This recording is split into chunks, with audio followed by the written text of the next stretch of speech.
What's going on, guys? In today's video I'm going to be making my own battery tie-down strap for my Mazda Miata. So my car, when I bought it, didn't have one, and I have an extra like FRS strap laying around. This is what I got. This is a little bit too big for my battery, so I'm going to have to shorten it, cut it out here, and like actually weld this like here and there to get it to work with how the Miata works, and then this will of course go down and hook in there. So we're modifying that and putting it on my Miata. So I just went and picked up a welder and a table grinder, and I also got these wheels today in preparation for the drift event. These are going to be really good just in case I get a flat on any of the wheels that I have on the car right now. So I got a set of 4 just stock Miata wheels. Yeah, so let's get to work.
Here, I'm just going to show you a little bit of the welds that I got.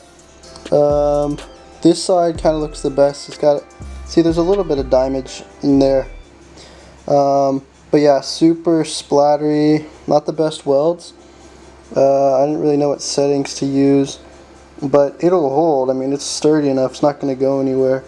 I think part of the problem was because I was using a flex cord welder, and there's no gas to really shield the weld at all. It's just a Harbor Freight $70 welder. So I'm going to throw this back in the car and see how it looks.